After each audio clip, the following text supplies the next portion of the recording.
In 1983, the motorcycle industry was collapsing. Sales were cratering, dealers were drowning in inventory, and Suzuki was dead last among Japan's Big Four, with barely 10% of the American market. The company had already signed a deal with General Motors and started pivoting toward building cars. But inside a cluttered engineering office at the Suzuki factory in Hamamatsu, Japan, a man named Etsuo Yokouchi had a completely different plan. What he proposed sounded borderline insane. Build a full-blown race bike and sell it to regular people. This was during one of the worst motorcycle market crashes of the modern era. The fact that it worked is one of the greatest underdog stories on two wheels, and it all started with 2 cans of paint. To understand why the GSX-R750 mattered so much, you need to understand just how bad things had gotten, and not just for Suzuki, for every single person making and selling motorcycles anywhere on the planet.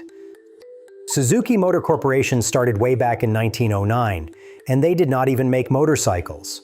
A man named Michio Suzuki built weaving looms for the Japanese cotton industry out of a workshop in Hamamatsu. The company manufactured textile equipment for over 40 years before it ever touched an engine. It was not until 1952, in the economic chaos after World War II, that Suzuki strapped a tiny 36 cubic centimeter motor to a bicycle frame and called it the Power Free. That little motorized bicycle cost almost nothing to run, sold well to workers who needed cheap transportation, and convinced Suzuki's leadership that maybe there was a future beyond looms. By the 1960s, Suzuki had transformed into one of the dominant forces in motorcycle racing. Their weapon of choice was the 2-stroke engine, lighter, simpler, and absolutely screaming at high revolutions per minute compared to 4 strokes. Suzuki won Grand Prix after Grand Prix. They built a reputation as the scrappy, aggressive manufacturer, the company that showed up to race and punched way above its weight class. Through the 60s and 70s, that racing credibility translated into strong sales on showroom floors around the world. But by the late 1970s, multiple disasters started converging at the same time, and each one hit Suzuki harder than the last. The first blow came from emissions regulations. Governments in America, Europe, and Japan were cracking down on 2-stroke engines because they burned oil mixed with fuel and produced thick, visible exhaust. The very technology that built Suzuki's entire identity was gradually becoming illegal. They had tried to pivot earlier with the RE5 rotary engine motorcycle in 1974, borrowing Wankel rotary technology through a licensing deal. That bike was an engineering curiosity and a commercial disaster. Fewer than 10,000 were sold. The transition to reliable 4-stroke engines was happening, but Suzuki was behind Honda and Yamaha in making it work. The second blow was a corporate war that Suzuki did not start, but that absolutely destroyed them.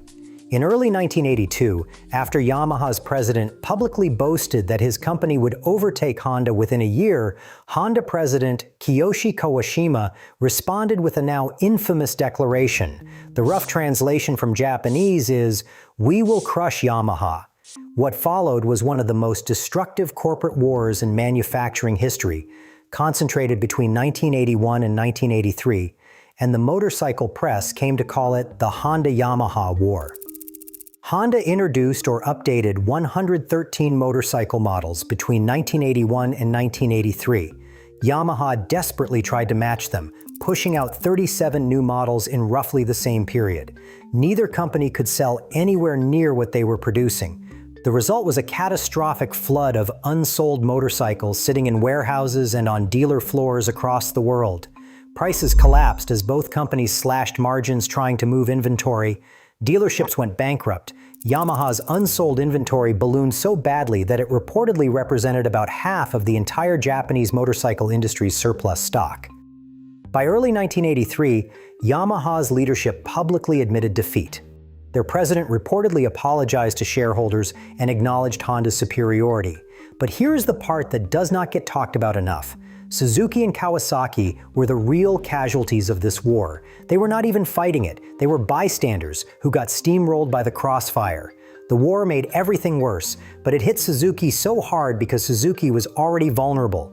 Their 2-stroke transition was incomplete, their 4-stroke lineup was unexciting, and they had no clear identity in the showroom. When the global market is flooded with deeply discounted Hondas and Yamahas being sold below cost just to clear warehouses, nobody is walking into a dealership and paying full price for a Suzuki. Market share evaporated overnight. Then came the third blow, and this one came straight from the White House.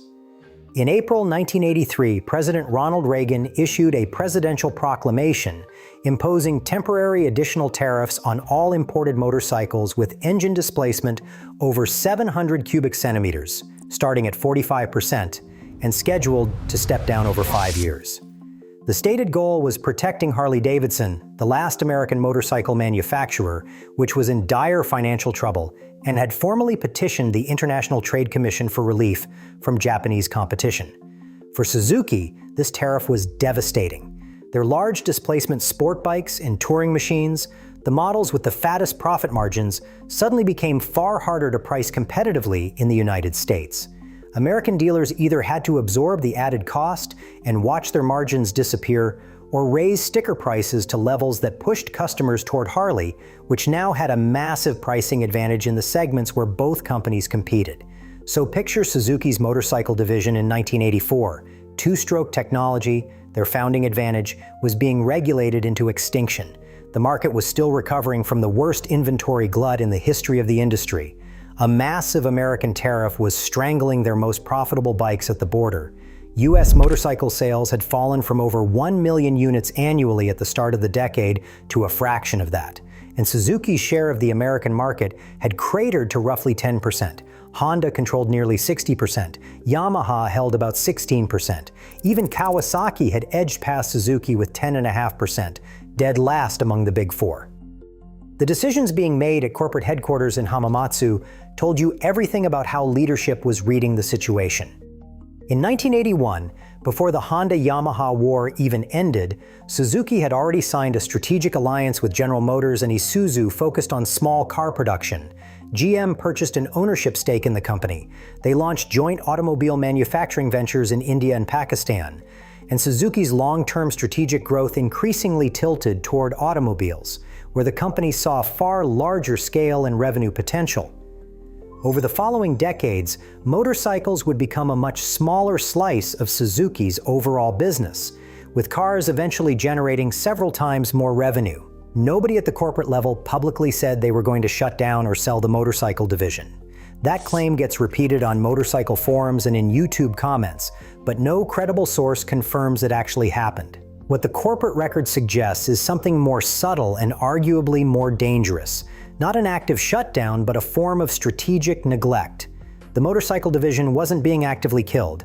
It was being slowly starved, budget by budget, priority by priority. That doesn't mean Suzuki was about to abandon motorcycles. It means motorcycles were in danger of becoming strategically secondary. Without a product that demanded attention, without a machine that gave riders a reason to choose Suzuki over everyone else, the motorcycle business was drifting toward irrelevance inside its own parent company. And that is exactly where Etsuo Yokouchi enters the picture. Yokouchi was an engine designer at the Hamamatsu facility during the week. On the weekends, he raced motorcycles at the club level. He took Suzuki production bikes to local circuits and pushed them as hard as they would go. This detail matters because that racing habit gave Yokouchi something no corporate executive or desk-bound engineer possessed. He experienced firsthand, every single weekend, how far behind Suzuki showroom bikes were compared to what a competitive race machine needed to be. That gap was enormous. And Yokouchi had an idea about how to close it that made almost everyone at Suzuki uncomfortable. He wanted to build a production motorcycle that was, in every meaningful sense, a purpose-built endurance race bike with headlights and turn signals bolted on as a legal afterthought. Not a comfortable street bike that could handle the occasional track day. Not a touring machine with sporty pretensions. A legitimate racing platform that you could ride to the track, compete on, and ride home. And he launched his campaign to convince management with one of the most brilliantly simple demonstrations in the history of motorcycle engineering. Yokouchi ordered his team to completely disassemble a Suzuki GSX-R750, one of the company's existing sport bikes. Every single component, every bolt, bracket, spring, and gasket. All of it removed and laid out on tables in the engineering workshop at the Hamamatsu factory. Then he brought in 2 cans of paint, blue and red. The instructions were elegantly simple. If the component had never once failed in field service across all the bikes Suzuki had sold, paint it blue. If the part had any documented history of failure, paint it red. When the exercise was finished, the result told the whole story. Almost every single part was painted blue. Barely anything was red. The failure rate across the entire motorcycle was essentially 0. Nothing ever broke on a Suzuki GS750. A normal corporate executive would look at that sea of blue components and feel fantastic. Outstanding quality metrics, minimal warranty claims, customer satisfaction through the roof. However, Yokouchi looked at that same sea of blue paint and saw a completely different problem. His conclusion was blunt, and to Suzuki's conservative engineering culture, borderline offensive. We are too conservative. Nothing ever fails because every single component is massively over-engineered. We are building every part heavier and stronger than it ever needs to be. And all that unnecessary material adds up to motorcycles that are significantly heavier than they should be. That excess weight was the silent killer. On a racetrack, heavier bikes are slower into corners, slower out of corners, slower to change direction, and harder on brakes, tires, and suspension. On a showroom floor, the difference is something a rider feels the instant they push the bike off its side stand. Suzuki's machines felt heavy. They felt like they were resisting the rider instead of responding to them. And in a market where Honda and Yamaha were pushing boundaries, that heaviness was costing Suzuki customers. Yokouchi set a performance target that made his engineering colleagues genuinely nervous. 100 horsepower from the 750 cubic centimeters inline-4 engine, and a dry weight of just 388 pounds. The production bike would actually hit that number in United States export trim, with the Japanese domestic version coming in slightly heavier at 395 pounds. Either way, the competing 750 cubic centimeters sport bikes of the era all weighed well north of 450 pounds. Yokouchi was demanding a roughly 20% reduction in total weight. In motorcycle engineering, shaving 20% off a production machine is not an incremental update. It requires rethinking almost everything about how you build a motorcycle. And the leadership at Suzuki was not on board.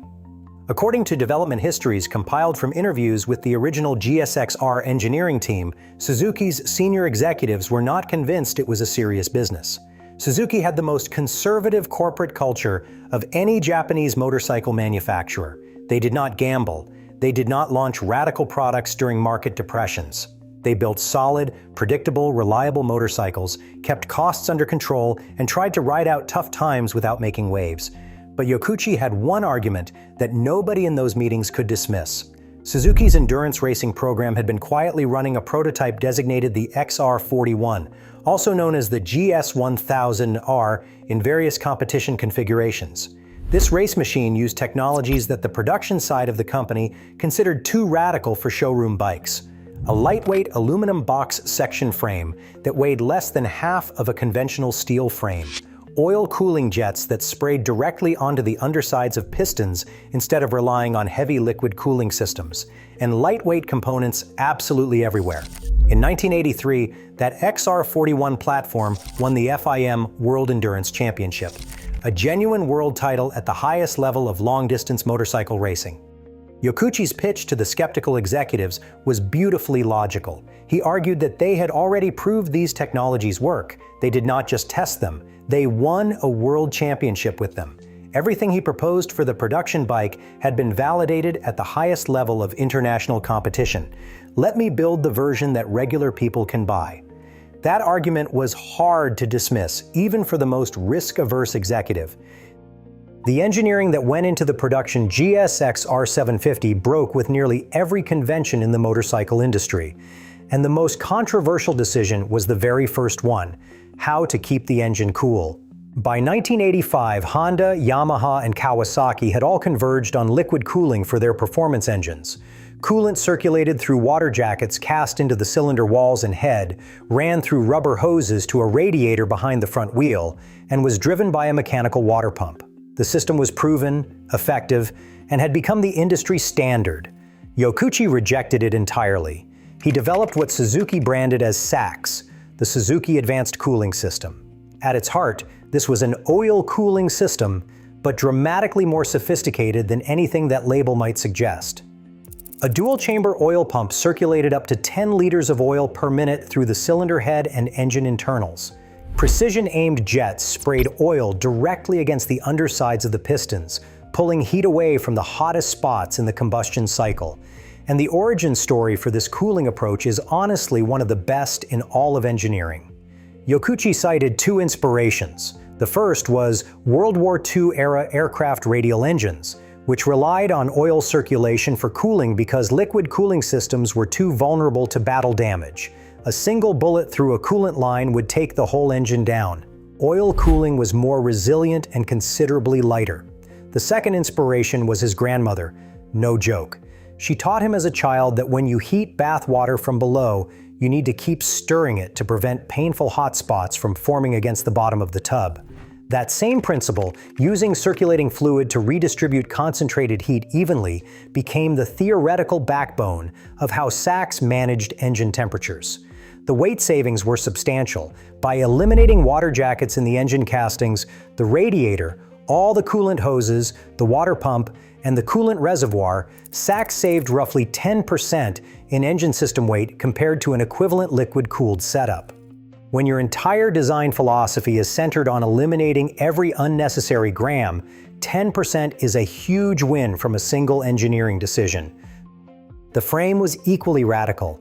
Suzuki called it the MR Box, and it was the first aluminum alloy frame fitted to any mass-production sport bike in history. Built from just 5 precision castings and 21 extruded aluminum tubes bonded together, the complete frame weighed approximately 8 kilograms, about 18 pounds. Workers on the assembly line at the Hamamatsu factory could pick it up and carry it across the shop floor with one hand. For context, the steel frame it replaced weighed more than double that. And the detail that won over the budget-conscious executives was this: the aluminum MR Box frame cost only about $100 more to manufacture than the old steel frame. For a motorcycle that would retail around $4,500, that was nothing. The performance gained per dollar spent was extraordinary. The weight obsession touched every single corner of the motorcycle. Hollowed out bolts wherever structurally possible, a magnesium cam cover instead of heavier aluminum, single-wall exhaust headers instead of the heavier double-wall design other manufacturers used.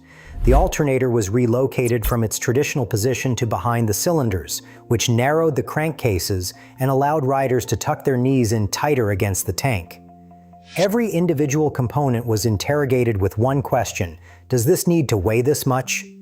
Before the engine was ever installed in a production chassis, Yokouchi's team subjected it to one of the most brutal validation tests imaginable. They ran the 750 cubic centimeter inline 4 at maximum red line on a dynamometer for 24 continuous hours. No brakes, no cool-down periods, full RPM for an entire day and night. The engine survived without a single component failure. That test either validates your engineering or it sends shrapnel through the walls of the dyno room. Yokouchi bet on the former. He was right. When the production numbers came back from final testing, the results were staggering by 1985 standards. The Suzuki GSX-R750 weighed 465 pounds fully wet with all fluids aboard. The Honda VFR750F, its closest class competitor, tipped the scales at 505 pounds. The Yamaha FZ750 came in at 524 pounds. Suzuki's motorcycle was 75 to 100 pounds lighter than everything else in the 750 cubic centimeter class. Nobody else was close. The styling came directly from the championship-winning endurance racer. Designer Tatsumi Ishii pulled as many visual cues from the GS1000R race bike as he could translate onto a street-legal body. Dual round headlights behind a glass lens, a full endurance racing fairing wrapped tightly around the engine, clip-on handlebars that drop the rider into a committed forward-leaning racing tuck, an 18-inch front wheel instead of the standard 19. The whole motorcycle looked like it had been wheeled directly out of the pits at Le Mans, because fundamentally that's what it was. Riders quickly gave it a nickname, the slab side. Those distinctive flat-sided bodywork panels gave the bike a raw, industrial, aggressive appearance that was completely different from the flowing organic shapes on competing machines. Parked next to a Honda VFR or a Yamaha FZ, the Suzuki looked like it came from a different planet. Suzuki unveiled the GSX-R750F at the IFMA motorcycle show in Cologne, Germany in late 1984. Journalists who had been covering an industry stuck in depression for years suddenly had something genuinely exciting to write about. The reaction was immediate and electric. When the bike went on sale in Japan in March of 1985, Suzuki sold 5,700 units between March and December. That made it the best-selling motorcycle in the entire 750 cubic centimeter class in Japan. The American market had to wait until 1986, largely due to emission certification timing, where it launched at approximately $4,499, making it the performance bargain of the class, against the Yamaha FZ750 at $4,599 and the Honda VFR750F at over $5,000. However, the sales figures were almost a sideshow compared to what happened when the GSX-R750 showed up at racetracks around the world. This is where Yokouchi's bet went from promising to proven in the most spectacular way imaginable. On its very first attempt at world-level endurance competition as a production-based machine, the GSX-R750 finished first and second at the legendary 24 Heures du Mans motorcycle endurance race in France. First and second, on debut, with what was essentially a showroom stock motorcycle running Yoshimura-tuned engines. In Britain, veteran racer Mick Grant climbed aboard a GSX-R750 and won 9 out of 11 rounds of the MCN British Superstock Championship.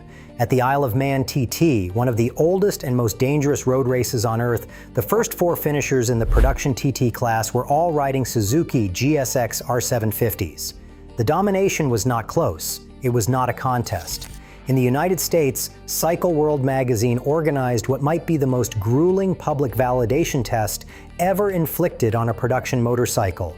They took 2 completely stock GSX-R750s to a banked oval track in Laredo, Texas, and ran them flat out for 24 continuous hours. When the clock stopped, the bikes had averaged 128.3 miles per hour, including every fuel stop and tire change. Nothing broke. Nothing failed. The engine had already survived 24 hours at redline on the dyno before a single production unit ever left the factory. Cycle Guide magazine named the GSX-R750 their motorcycle of the year. The press consensus was captured perfectly by one review that called it a race bike with headlights. That was exactly what Yokouchi set out to build, and he nailed it. If you are enjoying this deep dive into one of the greatest engineering gambles in motorcycle history, hit that subscribe button. We break down stories like this regularly, the moments that quietly rewrote an entire industry while nobody was paying attention. Now, the GSX-R750 didn't just rescue Suzuki's reputation, it launched a product dynasty that's still running 4 decades later. Within a year of the 750's success, Suzuki released the GSX-R1100 in 1986, scaling the same lightweight philosophy up to a larger displacement. The GSX-R600 arrived in 1992, bringing that race-bred engineering to the middleweight class, where it became one of the best-selling sport bikes on the planet. And in 2001, the GSX-R1000 debuted and immediately began dominating professional superbike racing at the international level. The competition results across the GSX-R family over the following decades are staggering. The GSX-R1000 won 15 FIM Endurance World Championship titles. In America, Matt Mladen rode GSX-R1000s to 7 AMA Superbike Championships, a record that stood for years.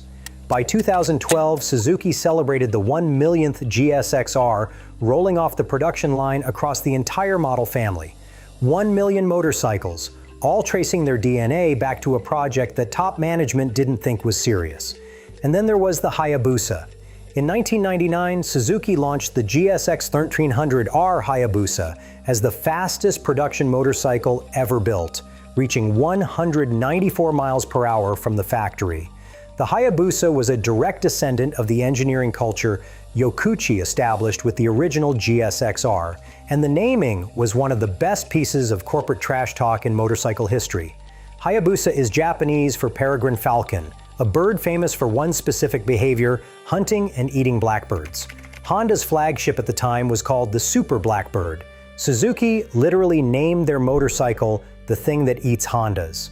The Society of Automotive Engineers of Japan designated the original 1985 GSX-R750 as one of their 240 landmarks of Japanese automotive technology. The Guggenheim Museum in New York City featured the bike in their celebrated exhibition called The Art of the Motorcycle. Original first-year slab-side models have become some of the most collectible Japanese motorcycles ever produced, with clean, unmodified examples commanding serious money at specialty auctions. But here's what makes this story bigger than motorcycle trivia. Every major company eventually hits a moment where the safe play and the right play are completely different choices. Suzuki's leadership was doing the rational thing.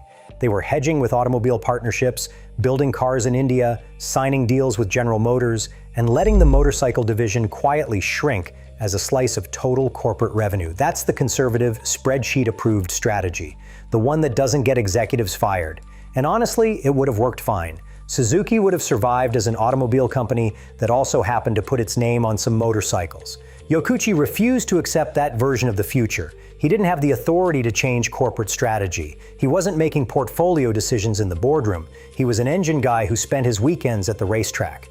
But he understood something that financial reports couldn't show. Suzuki's motorcycle division didn't have a revenue problem. It had an identity problem. Nobody knew why they should buy a Suzuki instead of a Honda or a Yamaha.